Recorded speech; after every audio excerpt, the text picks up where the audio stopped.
오늘 함께 은혜를 나눌 말씀 보겠습니다. 요나서 1장 17절 그리고 2장 10절 말씀 함께 보겠습니다. 1장 17절, 2장 10절 말씀입니다. 봉독해 올리겠습니다. 1장 17절입니다. 여호와께서 이미 큰 물고기를 예비하사 요나를 삼키게 하셨으므로 요나가 3일 3야를 물고기 배에 있으리라. 2장 10절입니다. 여호와께서 그 물고기에게 명하심에 요나를 육지에 토하니라. 오늘은 요나서 강의 8번째 시간으로 조금 특별한 말씀을 전해드릴까 합니다. 지난 수주 동안 우리는 요나서 1장과 2장 내용을 살펴보았습니다. 짧은 내용에도 불구하고 엄청나게 극적인 이야기들이 펼쳐졌지요. 평소에 잘 알고 있는 내용이라고 생각해 왔지만 실은 전혀 생각해 보지 못했던 교훈들이 마치 숨겨져 있는 보화처럼 매장되어 있다라고 표현하는 것이 옳을 정도로 참으로 귀한 교훈을 함께 생각하고 나누어 보았습니다.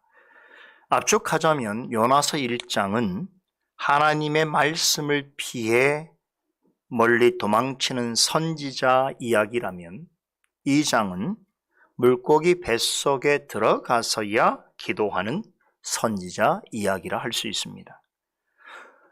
그래서 순서상으로는 이제 요나서 3장의 이야기를 살펴볼 차례입니다만 1장과 2장을 마치면서 꼭 한 번은 짚고 넘어가야 할 중요한 말씀이 있습니다. 바로 오늘 본문으로 삼고 있는 요나서 1장 17절과 2장 10절 말씀입니다. 각각 1장과 2장을 마무리하고 있는 이 두 구절은 신구약 성경 전체를 통틀어서 하나님의 구원 계획을 전해주고 있는 말씀 중에서 가장 중요하게 취급해야 할 본문 중에 하나입니다. 이 두 구절은 예수님께서 이루실 십자가 죽음과 부활에 가르치는 그 구속의 교리를 직접적으로 가르쳐주고 있습니다. 본문은 요나가 물고기 뱃속에서 3일 동안 지내다가 다시 살아나게 된 이야기를 전합니다. 이 자체로 매우 놀라운 이적이지요. 그동안 전해진 말씀을 통해서 우리는 이 이적이 결코 우연에 의해서 발생한 것이 아님을 잘 압니다.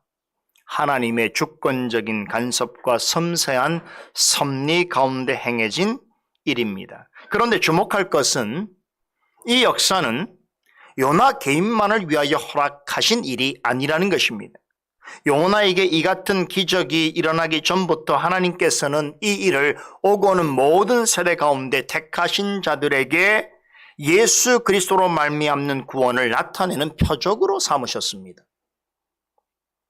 요나서 자체 가운데 내용에서는 이런 하나님의 원대한 구원 계획에 관하여 아주 자세하게 언급되어 있지는 않습니다. 그 때문에 많은 이들은 이 기적을 요나 개인의 특별하고 특이한 경험 정도로 생각합니다. 그런데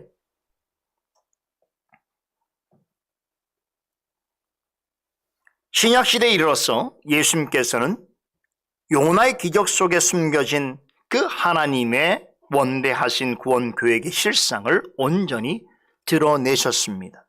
물고기 뱃속에서 3일 동안 지내다가 다시 살아난 이 기적이 의미하는 바가 무엇인지를 해석해 주셨습니다. 이것이 마태복음과 누가복음에 기록되어 있습니다. 만일 예수님께서 이것을 말씀해 주지 않으셨더라면 어떻게 되었을까? 아마도 요나 이야기는 한낱 동화 같은 이야기로 받아들여졌을 것입니다. 요나가 물고기 뱃속에서 3일 동안 지내다가 살아난 얘기는 요나 개인의 특별한 경험 정도로 치부되었을 것입니다. 하지만 예수님의 생각은 달랐습니다. 예수님께서는 누구보다도 요나의 삶과 자신의 삶이 깊이 연관되어 있다는 것을 잘 알고 계셨습니다. 그래서 마태복음 12장 40절에 보게 되면 요나가 밤낮 사흘을 큰 물고기 뱃속에서 있었던 것 같이 인자도 밤낮 사흘을 땅속에 있으리라 라고 하는 말씀이 나옵니다. 이것은 예수님께서 직접 하신 말씀입니다. 여기서 예수님은 밤낮 사흘이라고 하는 말을 반복해서 사용하십니다. 무슨 말인고 하니 요나가 밤낮 사흘 동안 물고기 뱃속에서 있었던 일과 예수님께서 밤낮 사흘을 무덤에 갇혀 있었던 것은 결코 우연한 일이 아니다라고 말씀하시는 것입니다. 요나의 경험은 장차 예수님으로 말미암아 성취될 구원 역사의 가장 중요한 부분을 미리 알려주고 있는 일종의 예언이라는 것입니다. 예수님은 요나가 하나님께서 보내신 구약의 선자라는 사실을 인정하셨을 뿐만 아니라 요나에게 일어난 기적을 역사적인 사실로서 받아들이셨습니다. 더 놀라운 것은 요나의 경험은 예수님 자신이 친히 경험하게 될 더 크고 놀라운 표적을 가리키는 것이라고 하셨습니다. 예수님께서 이렇게까지 요나와 자신과의 관계를 연관시키시면서까지 이 말씀을 자세하게 가르쳐 주시는데 우리가 요나서를 공부하면서 이 부분을 그냥 지나친다는 것은 있을 수가 없습니다. 이것은 우리 주 예수 그리스도에 대한 예의도 아닙니다. 그래서 오늘은 요나서 3장으로 넘어가기 전에 요나가 경험한 기적과 예수님이 말씀하시는 요나의 표적 사이에 어떤 연관성이 있는지, 있다면 요나의 표적이 의미하는 것이 무엇인지에 관해서 깊이 상고해 보려고 합니다. 이 부분을 잘 살피려면 먼저 복음서에서 예수님께서 요나의 표적을 언급하신 상황을 주목해 볼 필요가 있습니다. 요나의 표적에 관한 말씀은 복음서에서 세 군데 나옵니다.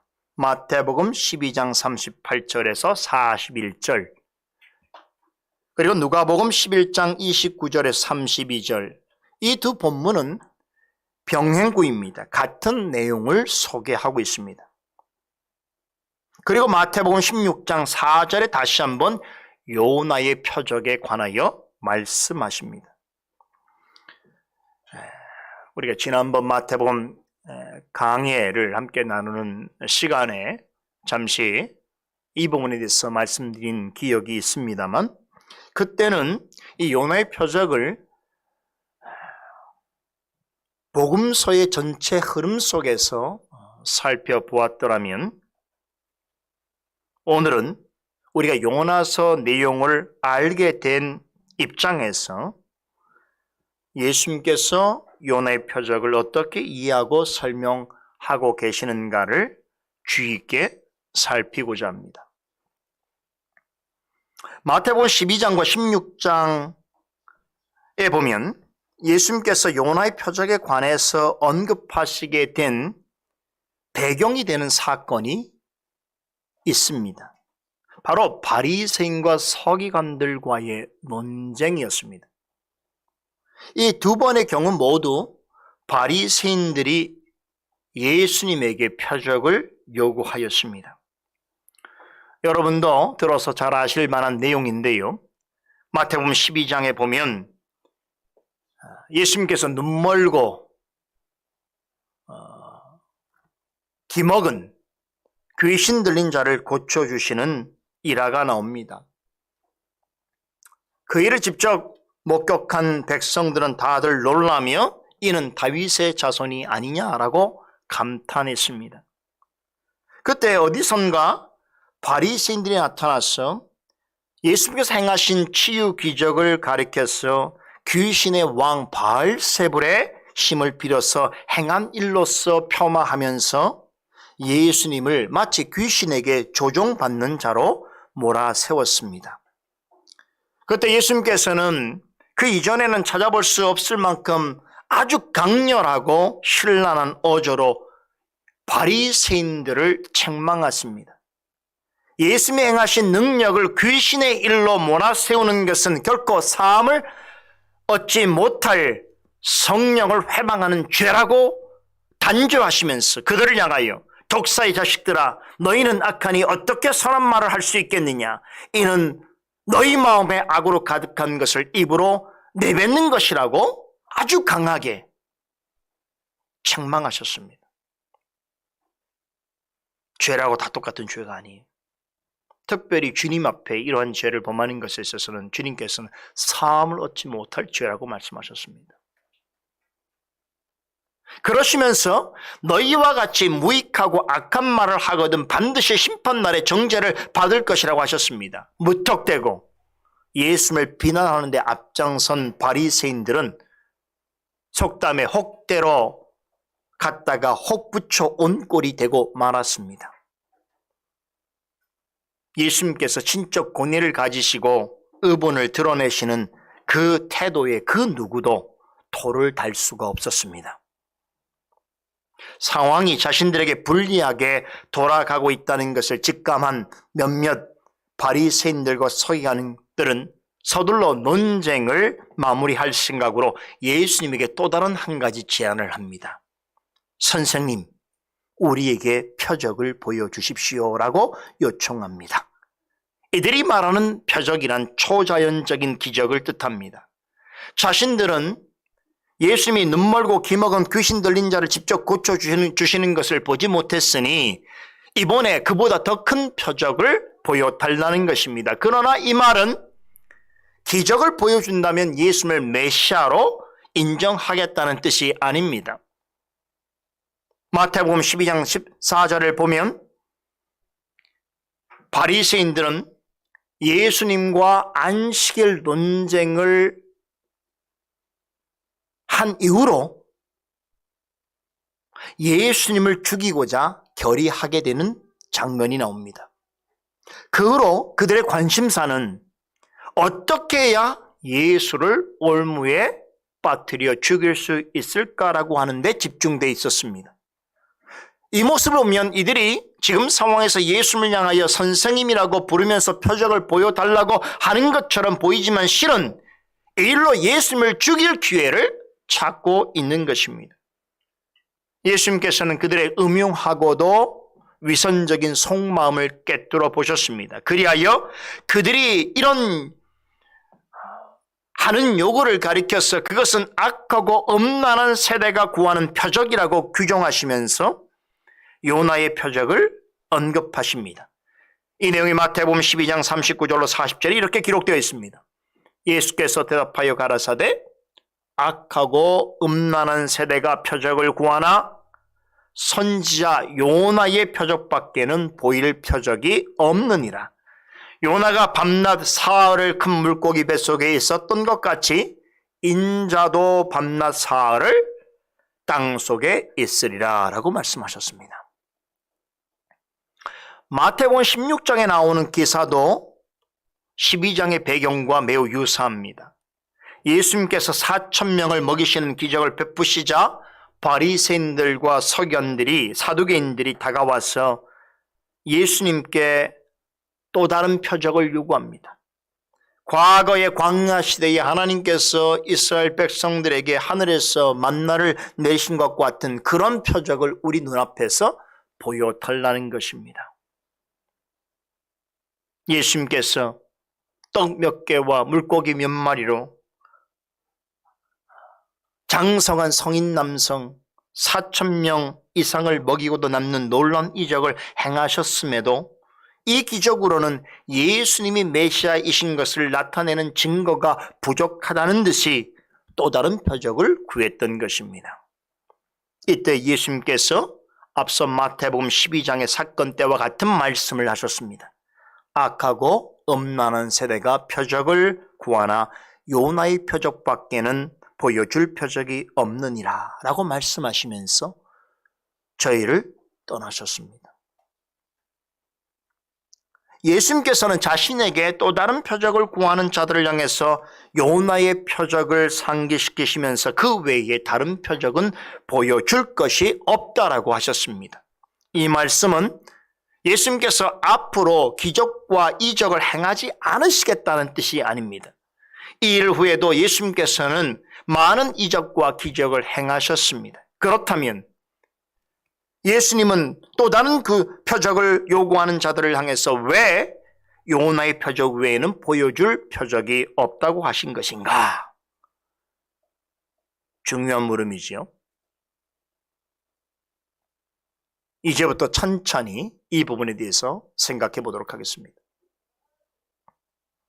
표적이라는 것은 그 사람이 누구인가를 보여주는 증명서와 같습니다. 예수님께서 행하신 모든 종류의 이적과 표적은 예수님께서 어떤 분이신가, 즉 예수님은 참 하나님이신 동시에 참 사람이시다라고 하는 것을 증명해 주는 표적입니다. 즉 예수님은 죄인을 구원하실 유일한 구원자라고 하는 사실을 표적을 통해서 나타내셨습니다. 예수님은 이미 그 사실을 입증할 만한 표적들을 충분히 행하셨습니다. 그런데도 유대교 종교 지도자들은 개의치 않고 분리할 때마다 계속해서 예수님에게 또 다른 표적을 요구했습니다. 이렇게 하는 이유는 그것을 통해 예수님을 믿고자 하는 것이 아니라 도리어 예수님을 결박하여 죽일 이유와 명분을 찾기 위해서였던 것입니다. 만일에 예수님이 그들이 원하는 수준의 초자연적인 표적을 행하셨다고 칩시다. 그러면 그들이 생각을 바꾸어서 예수님을 믿기로 작정했을까요? 전혀 그렇지 않습니다. 예수님이 그들이 원하는 정도의 초자연적인 기적을 그들 앞에서 나타내셨다면 그들은 또 다른 이름으로 더 강력한 귀신의 힘을 빌어서 그런 표적을 행했다고 비난했을 것입니다. 그래야 예수님을 부정하고 부정직한 자로 몰았을 것입니다. 이상한 능력으로 백성들을 미혹하는 거짓 그리스도라고 메시아라고 비난하였을 것입니다. 또 다른 경우가 있겠지요? 만일 예수님께서 그들 앞에서 표적을 행하시는데 실패했다면 어떻게 되었을까요? 대놓고 조롱하고 비아냥거렸을 것입니다. 예수님은 결코 메시아도 구원자도 아니라고 선동질했을 것입니다. 그러면서 오히려 자신들의 위치를 공고히 하고 자신들이 예수님에 대한 그런 자신들의 태도를 정당화시키려 했을 것입니다. 이들은 예수님께서 어떻게 하더라도 신뢰하지 않을 뿐더러 무슨 수를 써서라도 부인하고 제거해야겠다는 생각에 사로잡혀 있었습니다. 이것은 예수님과 성경지를 대하는 악하고 음란한 세대에 속한 사람들의 공통적인 생각입니다. 요한복음 8장에 보면 예수님의 말씀을 듣고도 깨닫지 못하는 자들을 향해서 예수님께서 이렇게 말씀하시는 내용이 나옵니다. 요한복음 8장 44절로 45절입니다.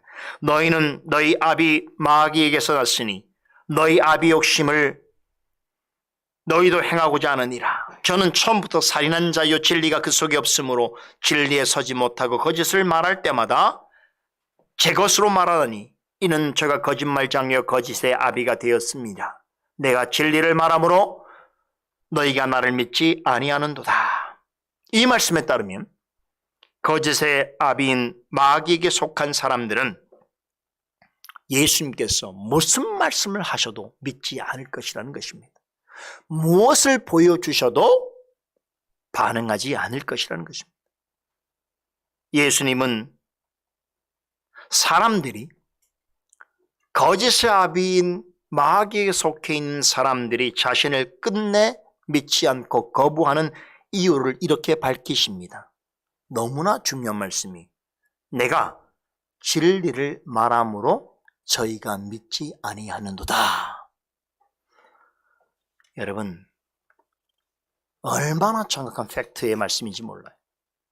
예수님을 대적하는 자들은 예수님께서 진리를 말하지 않아서 믿지 않는 것이 아니라 도리어 하시는 말씀마다 진리이기 때문에 거부한다는 거예요.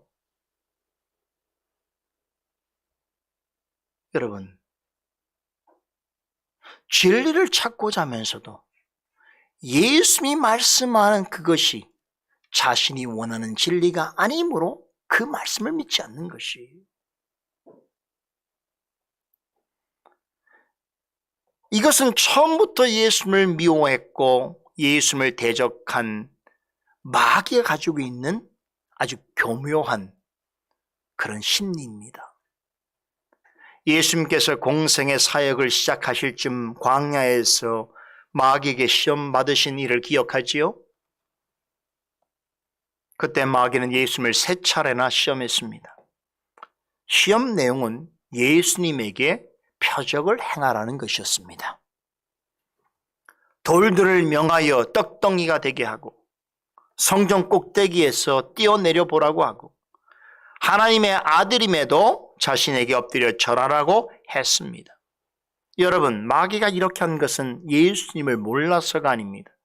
마귀는 영물입니다. 영적 세계에 대해서 우리 인간보다 훨씬 정확한 정보와 지식을 가지고 있습니다.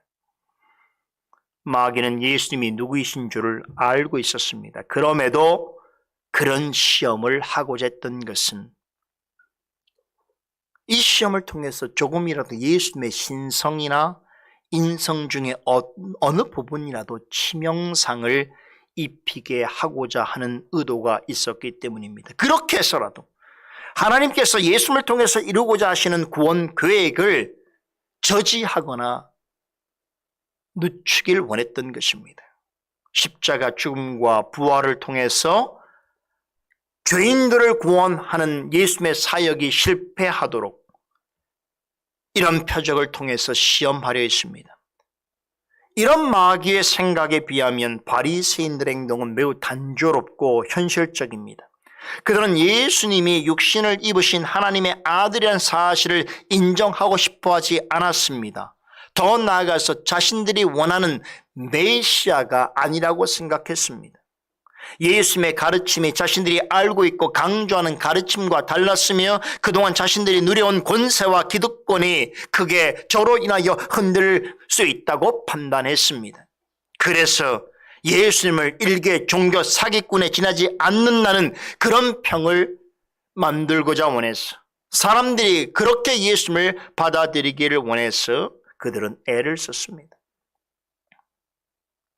마귀와 유대 종교 지도자들은 각자의 목적을 이루기 위해서 시험을 구상하고 또한 시험을 시도하는 방법은 달랐습니다. 그럼에도 목표는 동일했습니다. 살아계신 하나님의 아들이여 유일한 구세주이신 예수님을 제거하고 그분의 사역을 무력화시키는 것이 그들의 공통적인 공동의 목적이었습니다. 이런 사악한 의도로 예수님에게 또 다른 표적을 구하였던 것입니다. 이런 자들을 향해서 예수님께서는 선지자 요나의 표적 외에는 보여줄 표적이 없다라고 답하셨습니다. 예수님은 그들에게 어떤 표적을 보여주더라도 그들이 믿지 않을 것이며 오히려 그것을 빌미로 더 악한 생각과 행동을 추구할 것을 내다보셨습니다. 예수님께서 진리를 말씀함으로 저들이 듣지 않을 것을 아셨습니다.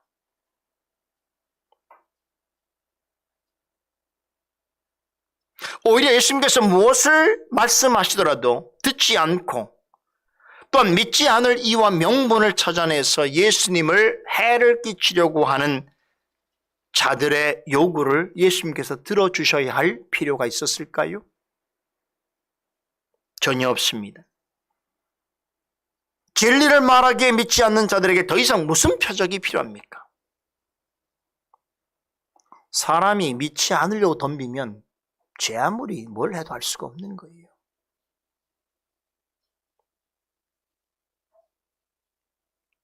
하나님에 대해서, 우리가 믿는 신앙에 대해서, 교회에 대해서 이미 다른 생각을 가지고 어떤 진리를 말해도 믿지 않으려고 하는 생각을 가지고 덤비는 사람들은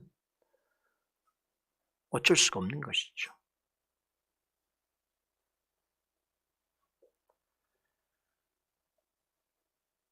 여러분, 구약시대부터 예수님 때까지 성경에 기록되어 있는 수없이 많은 표적들은 근본적으로 예수 그리스도가 누구이신가를 알려주는 증명서입니다. 예수님에 대해서 확인시켜주고 있는 표적들인 것입니다. 예수님께서 행하신 수많은 표적들은 참 하나님이시고 참 사람이신 유일한 중보자요 구원자이시라는 것을 명징하게 드러내고 있습니다. 그러하신 분에게 진리를 말하기에 믿지 않으려 하는 자들이 예수님에게 자신의 존재를 입증할 만한 또 다른 표적을 보여달라고 하는 것은 그야말로 신성모독인 것이죠. 이것은 성령을 회방함으로 사함을 얻지 못할 죄를 범하고 있는 것입니다. 자, 그렇다면 다시 한번 묻습니다. 예수님께서 말씀하신 요나의 표적은 무엇을 의미하는 것인가? 앞서 마태복음 12장 40절 말씀에서 우리가 살펴보았듯이 예수님께서는 오늘 본문의 표현대로 하면 요나가 3일 3야를 물고기 뱃속에 있다가 물고기가 육지에 토해낸 일은 앞으로 자신을 통해서 완벽하게 성취될 사역을 증거하는 표적으로 보셨습니다. 그 사역이란 무엇을 말하는 것이겠습니까? 바로 십자가 죽음과 부활입니다. 요나가 물고기 뱃속에 들어갔다가 다시 살아난 것은 예수님의 십자가 죽음과 부활을 표상하는 표적입니다. 어떤 이유에서 그렇게 단언할 수 있는가? 지금부터 좀 더 집중해서 잘 들으시기 바랍니다. 요나는 큰 물고기 뱃속에 사흘간 갇혀 있었습니다. 여러분, 그 이유가 무엇이었지요? 그것은 하나님의 말씀을 거역하고 불순종한 죄에 대한 의로우신 하나님의 징계였습니다. 그것은 우연적인 일이나 우발적인 사고가 아닙니다. 선자임에도 하나님의 명령을 거부하고 그분의 낯을 피해 도망가고자 하는 죄된 행위에 대한 하나님의 진노였습니다. 그로 인해서 요나는 죽음의 밑바닥까지 이르게 되었습니다. 요나가 깊은 바다에 빠져서 죽어가는 상태를 수월의 뱃속에 갇혀 있는 것으로 묘사했지요. 곧 다시 돌아올 수 없는 무덤의 중심부까지 내려가게 되었다. 이제 거의 죽음에 이르렀다 라고 고백한 것입니다. 그러나 다행히도 죽음의 경계를 넘기 전에 하나님께서 예비하신 물고기가 그를 삼킴으로 물고기 뱃속에서 3일간 지내게 되었습니다. 그러나 그 일 역시 그에게는 죽음과 다를 바 없는 일이었습니다. 여러분, 물고기 뱃속에서 있는 내 자신을 생각해 볼 때에 그것은 무엇을 의미하는 것입니까? 내 삶이 여기서 끝나는구나. 나에겐 더 이상 소망이 없구나 라고 하는 생각을 가졌을 것입니다. 여러분, 이러한 요나의 경험은 성경 전체를 통해서 우리에게 알려주시는 중대한 진리가 있습니다. 죄는 하나님의 뜻을 거역하고 불순종하는 것인데 곧 죄의 삭슨, 죽음이라는 것입니다. 이 절대적인 원칙에 따라서 아담의 원죄를 유전받는 모든 사람은 다 죄인이 되었고 그렇기 때문에 모두가 죽게 되었습니다. 믿지 않는 사람도 죽고 믿는 사람도 죽습니다. 육체적 죽음은 모든 사람은 하나님 앞에서 절대 죄인이라는 사실을 증거해 주고 있습니다. 선자 요나 역시 죄인이었습니다. 따라서 그도 죽을 수밖에 없습니다. 요나가 물고기 뱃속에서 사흘간 있었다는 것은 죄와 관련해서 다음과 같은 두 가지 사실을 명백히 전해줍니다. 죄의 삭슨 사망이라는 것. 또한 그럼에도 죽음에서 건진받으려면 자신의 죄 문제를 대신 해결해 주기에 충분한 속죄가 반드시 요구된다는 것입니다. 요나 스스로는 자신의 죄에 대한 하나님의 진노와 형벌로서의 죽음을 피할 길이 없었습니다. 죽음에서 해방되기 위해서는 죄에 대한 대진노하시는 하나님의 의를 만족시켜 드려야 하나 죄인된 자는 결코 그럴 수 없습니다.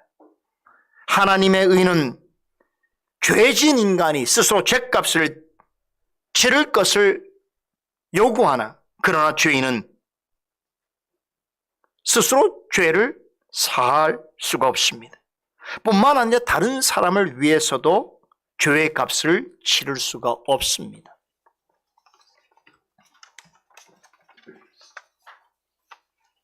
그러기에 이 일은 오직 참 하나님이시면서 동시에 참 사람이신 예수님만이 감당하실 수 있는 것입니다.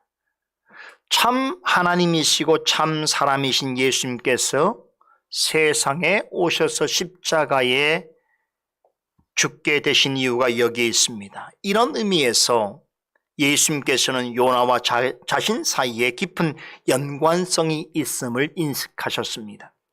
하나님께서 불순종하는 요나를 바다에 던지게 하시고 물고기 뱃속에 3일 동안 머물게 하신 것은 장차 요나와 같이 하나님 앞에서 죄인된 자들을 구원하시기 위해 대신하여 십자가 고난과 죽음을 겪으시고 사흘간 무덤 안에 갇히게 될 일을 예표하는 표적으로 해석하셨습니다.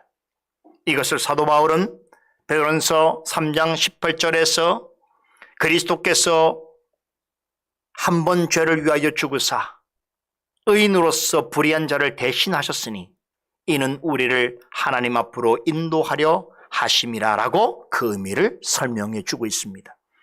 예수님은 참 하나님이시기 때문에 절대로 죄가 없으십니다. 그럼에도 십자가에 죽으신 것은 자신을 위해서가 아니라는 것이지요. 베드로가 전하듯이 의인으로서 불의한 자들을 위하여 그들을 구원하심으로 하나님 앞으로 인도하시기 위한 일이었던 것입니다. 우리의 죄값을 대신 치르시는 의로운 죽음으로 인해서 우리는 용서함을 받았고 새 생명을 얻었습니다. 예수님의 죽으심으로 죄의 삭신, 영원한 죽음에서 건짐을 받아서 영원한 생명으로 옮겨지게 된 것입니다. 그래서 이제는 예수 그리스도 안에서 하나님에 대하여 살아있는 자들로서 하나님의 자녀로 살아갈 수 있게 되었던 것입니다. 요나가 물고기 뱃속에 들어가게 된 것은 자신의 죄의 결과이나 예수님께서는 그와 같은 우리의 죄값을 대신 치러주시고 죄의 삭신, 사망의 권세와 영원한 형벌에서 건져내시기 위해서 죄가 없으심에도 무덤에 3일 동안 갇혀 계셨습니다.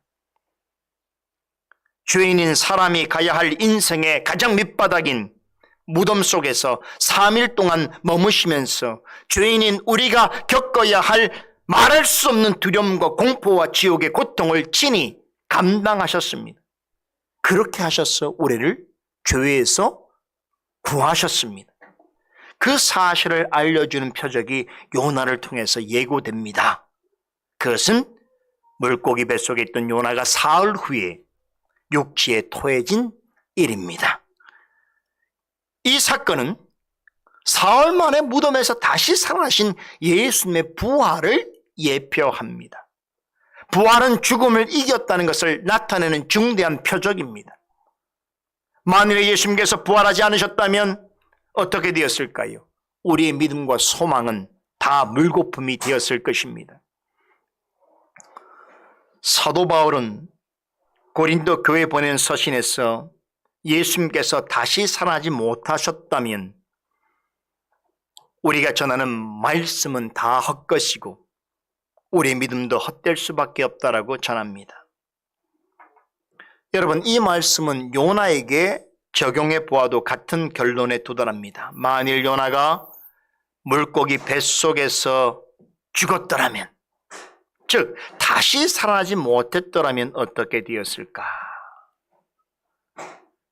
그의 생은 자신의 죄에 대한 하나님의 진노와 형벌을 받는 것으로 맞춰졌을 것입니다. 뿐만 아니라 느니의 사람들에게 복음을 전할 수 없었기에 그들은 회개할 기회를 얻지 못하였을 것이고 그로 인해서 하나님의 준엄한 심판을 피하지 못하였을 것입니다. 그렇지요?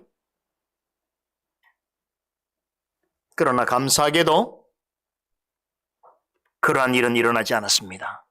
왜냐하면 하나님께서 죽음의 밑바닥까지 내려갔던 요나를 다시 살리셨기 때문입니다. 그로 인해서 요나는 악한 니느웨 사람들에게 복음을 전할 수 있었고 니느웨 사람들은 놀라운 구원의 역사를 경험하게 되었습니다. 이를 위해서 하나님께서는 물고기 뱃속에 있던 요나를 사흘 후에 물고기로 하여금 해변에 토해내도록 하셨습니다. 자, 여기에 아주 중요하게 우리가 주목해야 될 한 장면이 있습니다. 요나서 2장 10절은 여호와께서 그 물고기에게 명하심에 요나를 육지에 토해낸다라고 내었다라고 전하고 있습니다.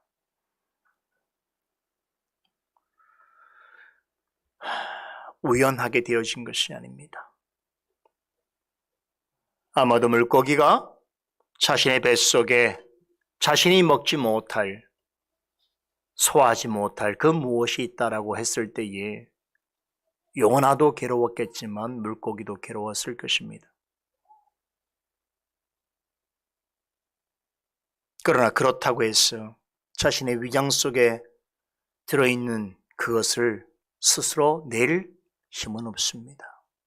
하나님께서 미물인 물고기에게 명령하셔서 요나를 토해내게 하셨던 것입니다. 죽은 자가 다시 사는 것은 전적으로 하나님의 능력이다라고 하는 것을 말해주는 것입니다. 무덤은 스스로 열리는 법이 없습니다. 무덤에 들어간 사람은 절대로 스스로 살아날 수 없습니다. 요나도 아무리 발버둥치고 애쓴다더라도 물고기 뱃속에서 나올 수 없습니다. 아마 물고기 뱃속에서 며칠만 더 있었더라면 그는 분명히 죽었을 것입니다. 사람이 죽음을 이길 수 있는 유일한 방법은 죽음에서 건질 수 있는 능력을 가지고 계신 주님을 의지하는 것밖에 없습니다. 주님께서는 한마디 말씀의 능력으로 죽어서 무덤에 갇혀있는 나사로를 되살리셨습니다. 하나님께서 요나를 삼킨 물고기에 명령하여서 요나를 토하게 하신 것처럼 주님께서는 언젠가 우리를 삼킬 죽음에게 명하여 우리를 토해내게 하실 것입니다. 여러분, 사람이 죽는다는 것은 다르게 보면 죽음이 사람을 삼키는 것입니다. 죄의 삭신 죽음이 죄인을 삼키는 것이 죽음인 것입니다.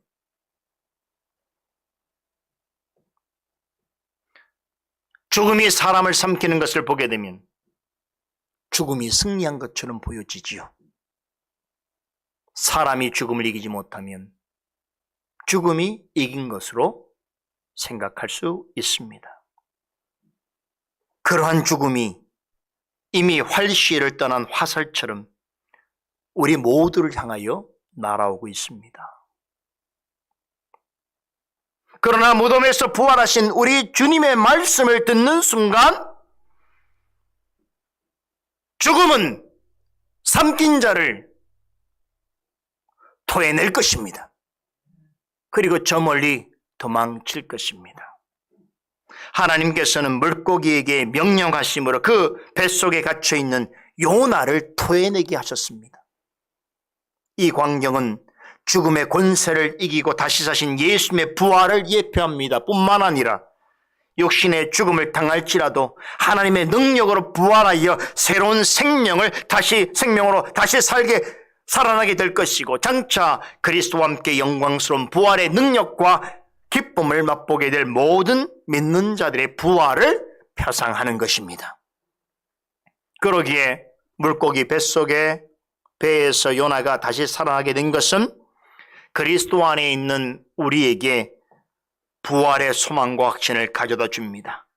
요나와 같이 죄를 범하면 신자라도 큰 폭풍을 만날 수 있습니다. 거친 바다에 빠져서 죽는 고통을 겪을 수도 있습니다. 물고기 뱃속에 유폐된 것 같이 죽음과 다를 바 없는 상황을 맞을 수도 있습니다.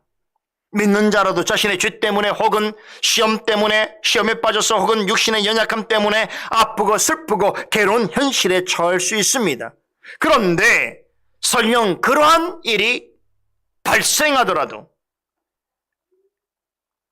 요나를 생각하면서 이 말씀을 꼭 마음에 기억하시기 바랍니다. 요한복음 11장 25절로 26절에 나는 부활이요 생명이니 나를 믿는 자는 죽어도 살겠고 무릇 살아서 나를 믿는 자는 영원히 죽지 아니하리라.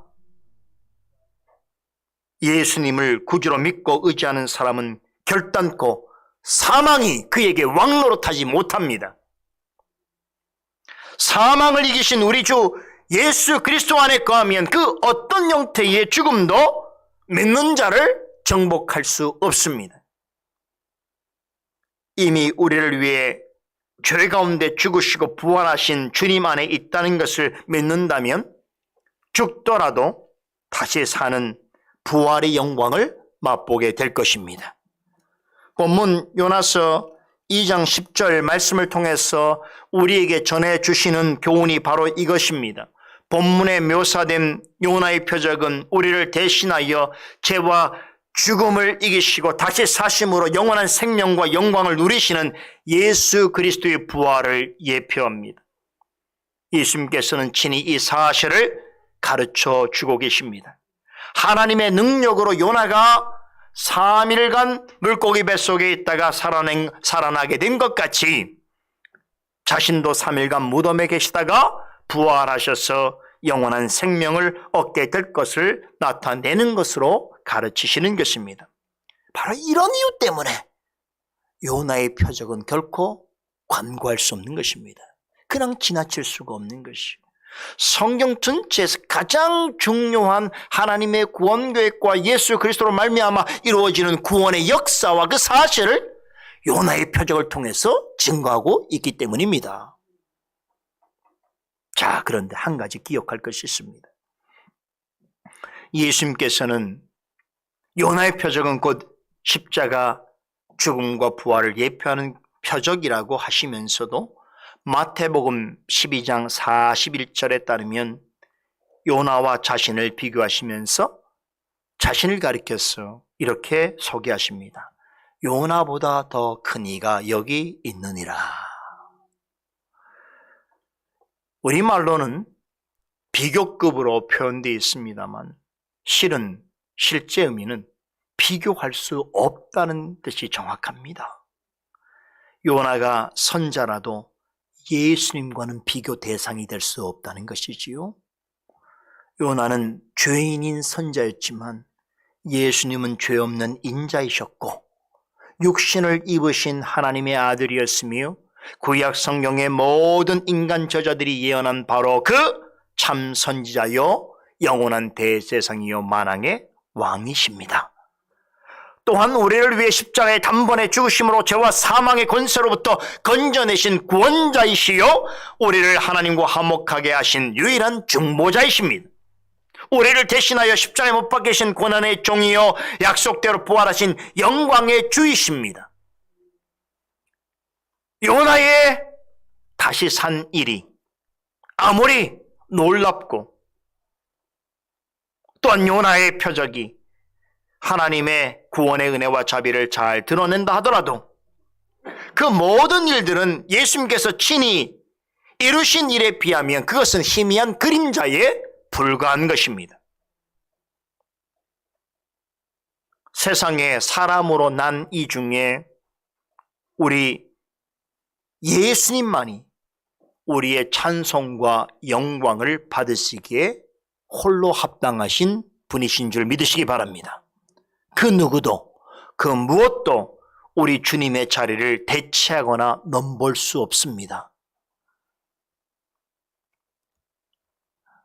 주일 오후에 배우는 하이델베르크 유리문답 1문답에 보면 우리 구주 예수 그리스도만이 살아서나 죽어서나 나의 신실하신 구주이시고 나의 유일한 위로라고 가르칩니다. 그러므로 살아서나 죽어서나 나는 나의 것이 아니라 나의 몸과 영혼 모두가 신실하신 우리 주 예수 그리스도의 것이라고 고백합니다. 이것은 우리의 고백이 되어야 합니다. 인류 역사를 통틀어서 예수님과 견줄 만한 사람은 아무도 없었고 앞으로도 없을 것입니다. 아무리 역사의 위대한 업적을 남긴 자라도, 사람으로부터 숭상받는 성인, 성전할지라도, 마호멧과 석가모니처럼 종교의 창시자라 하더라도 그 누구라도 우리 주 예수 그리스도 앞에 무릎을 꿇어야 하는 것입니다. 예수님을 구주로 믿지 않고 주님으로 시인하지 않으면 아무라도 구원받을 수 없습니다. 반면에 아무리 가진 게 없고 볼품없고 부족한 인생을 살더라도 예수님을 진실로 믿고 의지하면 누구라도 구원을 얻습니다. 이 사실과 관련해서 우리는 복음서와 요나서에서 한 가지 아주 실제적인 교훈을 얻게 됩니다. 요나가 전한 복음을 들은 느니의 사람들과 예수의 말씀을 직접 전해 들은 유대 종교 지도자들 사이에는 확연히 비교되는 것이 있습니다. 대대로 하나님을 몰랐고 악한 일을 행하던 느니의 사람들은 복음을 듣고 회개함으로 구원을 얻는 반면에 대대로 하나님을 잘 안다고 자부한 바리새인들과 서기관들은 점점 더 구원에서 멀어졌습니다. 본디아카기로 소문난 이방인 느니의 사람들이 구원을 받게 되었다는 것은 무엇을 의미하겠습니까? 구원이란 스스로 구원 얻을 수 없는 자에게 베푸시는 오직 하나님의 은혜다 라고 하는 것을 말해주는 것입니다. 여러분, 느니의 사람들은 고집 많고 자기 생각이 강한 요나로부터 복음을 전해 들었습니다. 그런 사람이 전하는 복음이라 할지라도 하나님의 뜻으로 난 말씀에 그들이 귀를 기울이고 그 말씀을 진실로 받을 때에 그들은 구원받았습니다. 더 놀라운 것은 느니의 사람들은 아무런 표적이나 이적이 없이 오직 말씀으로 변화되었습니다.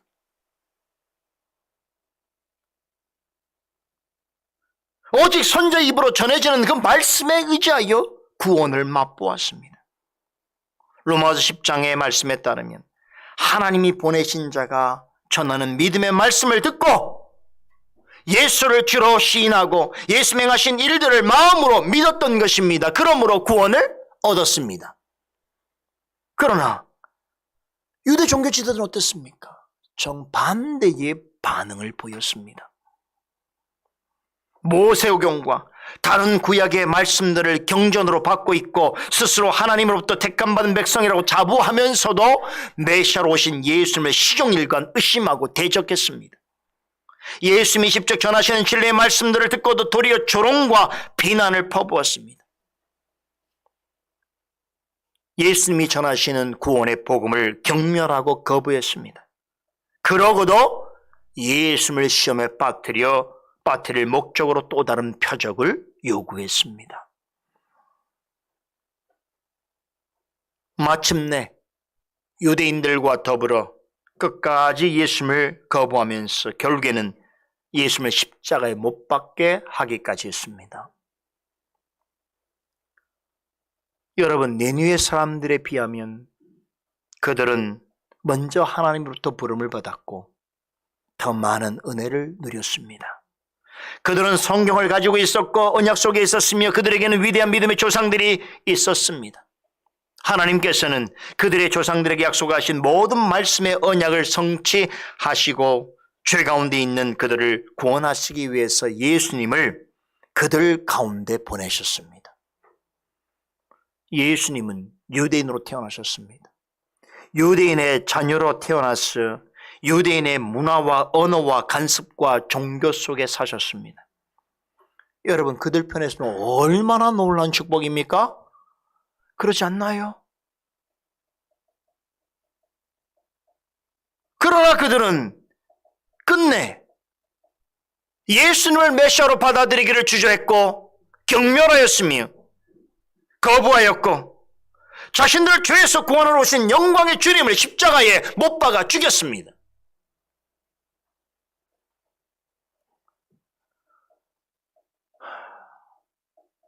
종종 이런 질문을 하시는 분들이 있습니다. 만일에 예수님께서 지금 이 자리에 나와 함께 계신다면 얼마나 좋겠는가? 예수님께서 지금 여기 계시면 얼마나 좋겠는가? 예수님이 직접 오셔서 말씀을 전하신다면 내가 훨씬 더 신앙생활을 잘할 수 있을 텐데 라고 생각하지요. 그러나 한마디로 이런 생각은 무의미하며 씨알데기가 없는 것입니다. 왠지 아세요? 예수님을 직접 만나고 직접 말씀을 듣는다고 해서 반드시 신앙생활을 잘한다는 보장이 없기 때문입니다. 여러분, 복음서에서 예수님을 가장 먼저 배척하고 예수님으로부터 돌아선 자들이 누군지 아십니까? 예수님과 인생에서 가장 많은 시간을 같이 보낸 사람들이에요. 예수님의 육신의 가족들이었고 고향 사람들이었습니다. 육신적으로 예수님과 가까이 있다고 해서 신앙이 저절로 좋아지는가? 그렇기 때문에 예수님을 더 잘 믿게 되는가? 그런 것이 아니라는 것이 복음서의 답입니다. 누가복음 16장에 보면 여러분이 잘 아시는 부자와 거지 나사로의 비유가 나오지요. 지옥에 떨어진 부자가 세상에 남아있는 형제들에게 자신처럼 이 고통스러운 곳에 오지 않도록 전달하고 싶었어. 아브라함에게 그의 품에 안겨있는 나사로를 이 땅에 내려보냈어. 자신의 형제들로 하여금 이곳에 오지 않도록 해달라는 요구하는 장면이 나옵니다. 그때 아브라함이 뭐라고 답한 줄 아세요? 그들에게는 모세와 선지자들이 있으니 그들에게 들으라. 이미 천국에 가 있는 사람이 세상에 내려와서 전달해 주는 방식이 아니라 이미 이 땅에는 하나님께서 보내신 말씀의 사역자들이 있으니 그들을 통하여 듣게 하라라고 전하였습니다. 덧붙였어요. 이런 설명을 나옵니다. 모세와 선지자들의 말을 듣지 않는다면 죽은 사람들 가운데 누가 살아난다고 하더라도 그들은 믿지 않을 것이다 라고 답합니다. 여러분, 무슨 말인지 이해하시겠어요? 여기서 말하고 있는 이 땅의 모세와 선지자들은 하나님께서 이 땅에 보내신 말씀 사역자들을 가리킵니다. 하나님께서는 죄인들이 예수 믿어 구원 얻도록 때를 따라서 말씀 사역자들을 보내시지요.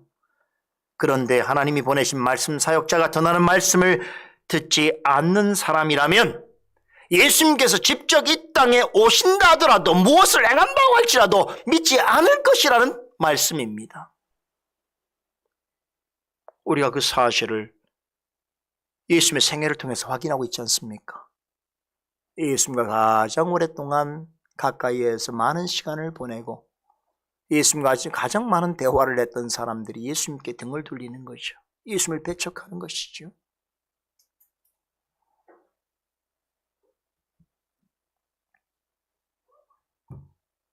그러므로 예수님께서 세상에 다시 오실 때까지 성령께서 말씀으로 구원받을 백성들을 부르시고 이끄시는 것인데, 따라서 성령께서 말씀 사역자를 통해서 전달하시는 말씀을 잘 듣고 그 의미를 바르게 깨달아 가야 하는 것입니다.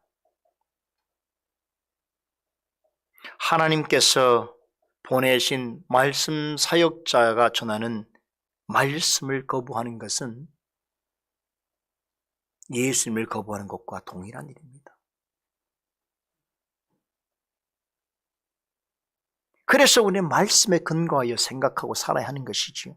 그러지 않으면 구원을 얻을 수 없습니다. 그럼에도 자신의 생각을 앞세우고 자기 식대로 믿으려 한다면 결국에는 어떻게 되겠습니까? 유대교 종교 지도자들과 같은 운명에 처하게 될 것입니다. 하나님의 정죄와 심판을 받게 될 것이겠지요. 마태복음 12장 41절에는 그런 사람들이 꼭 기억해야 할 말씀이 나옵니다. 예수님께서 직접 하신 말씀인데요. 심판 때에 니느웨 사람들이 일어나 이 세대 사람들을 정죄하리니 이는 그들이 요나의 전도를 듣고 회개하였음이거니와 라고 말씀하십니다. 예수님은 요나가 물고기 뱃속에서 나와서 니느웨 사람들에게 복음을 전한 일을 뭐라고 표현하죠? 요나의 전도다.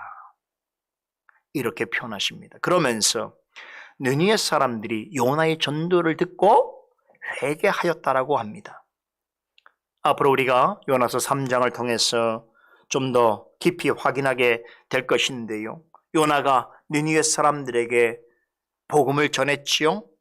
그런데 이 복음, 여러분 그 복음을 오늘 우리의 관점에서 생각해 본다면 그것은 너무나 빈약하고 너무나 단순합니다.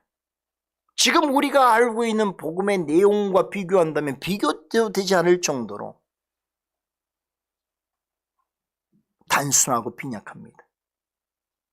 우리는 요나가 니느웨 사람들에게 전한 것과는 정말로 비교할 수 없을 정도로 수준 높고 명료하고 확실한 복음을 전해 듣고 있습니다. 그런 복음을 전해 듣고도 마치 유대 종교 지도자들처럼 행동한다면, 다시 말해서 그 풍성한 진리를 듣고도 믿지 않고 오히려 진리이기에 불신하고 거부한다면, 그러고도 회개치 아니하고 돌이키지 않는다면 마지막 날에 느니웨 사람들로부터 정죄를 받을 것이라고 하시는 것입니다. 왜 그렇습니까? 느니웨 사람들은 어쩌면 아직 복음의 실체가 완전히 드러나지 않는 그림자 같은 복음을 전해 듣고도 진실로 회개하고 하나님께로 나왔습니다. 그들은 요나의 표적과 요나의 전도의 의미가 무엇인지 정확하게 깨닫지 못했습니다. 그럼에도 요나가 전하는 복음을 마음으로 받고 진심으로 회개했습니다.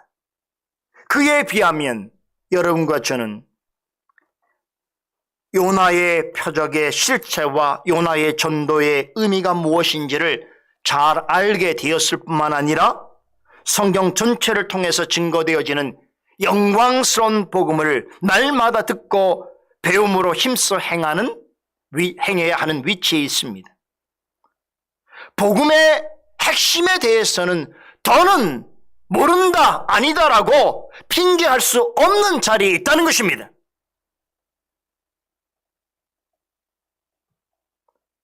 요나와 예수님 시대에 살았던 사람들과는 비교도 되지 않을 만큼 온전하게 드러난 복음의 내용을 알고 있고 매주일마다 교회 강단을 통해서 분명하게 그 복음이 증거되어지고 있습니다. 그런데도 유대교 종교 지도자들과 유대인들과 같이 그토록 명료하고 판명하게 증거되어지는 복음의 귀를 기울이지 않고 도리어 경멸하고 예수님을 거부한다면 심판날에 구원받은 이방인 느니웨 사람들로부터 수치와 정죄를 받아 영원히 멸망하게 될 것이라고 말씀하십니다.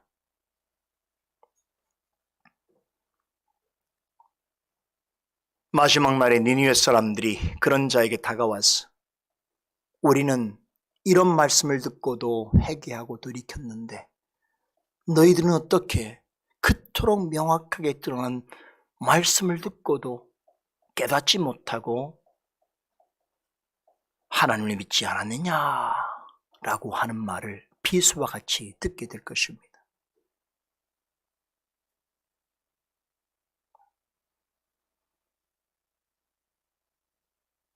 그러나 이렇게 말씀이 명확하게 증거되고 있음에도 오늘날에도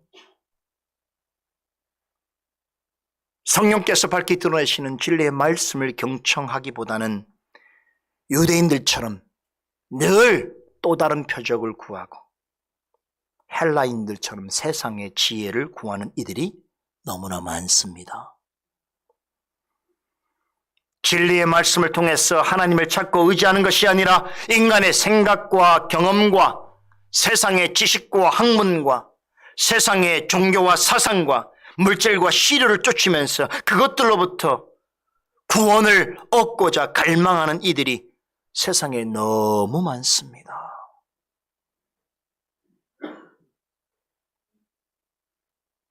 그러나 기억하십시오.